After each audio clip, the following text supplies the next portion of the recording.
What is the antidote to shame? Is empathy. Shame, if you put shame in a petri dish and you douse it with 3 things, it will grow exponentially into every corner and crevice of your school and classroom. Shame only needs 3 things to grow like secrecy, silence, and judgment. You put that on top of shame, it's out of control. But if you put the same amount of shame in a petri dish and you douse it with empathy, you have created an environment hostile to shame. Shame cannot survive it can't survive empathy, because empathy is what? Empathy is me too. And if you don't think you're alone, you can't stay in shame. This is my favorite work on empathy. It's Teresa Wiseman's work.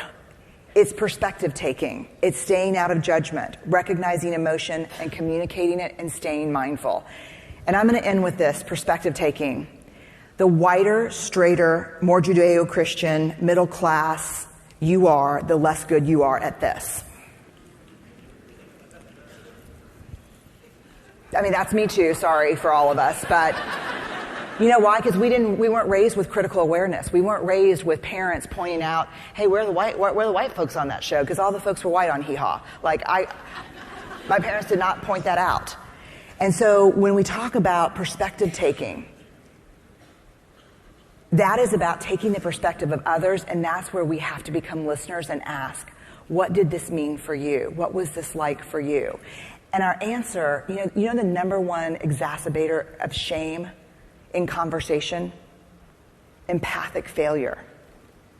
When a child says to you or your partner says to you, I'm in shame about this, and you go back and say, no, it's good, it's not a big deal, I promise. That's empathic failure. Tell me why this was so painful. Tell me why this was so painful. Well, it was painful because in my family, when you say this, people believe this. This is where we have to become the learners. Let me look at my time. It says 0. What if I just assume that and then I'm just starting?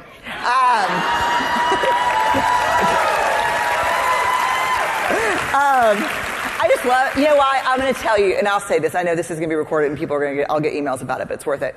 People ask me all the time, like, what's your goal in your life? I was like, to make the world a braver place. If you had one opportunity, what would be the most effective impact you could ever do? I said, if I could get in front of every teacher in the world and we could have real conversations about shame, about vulnerability, about courage, because I think the revolution will not be televised. It will be in your classrooms. That is where this will happen.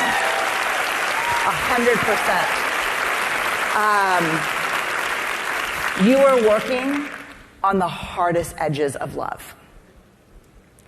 And my invitation to you is there's a lot of hate out there right now, yes or no?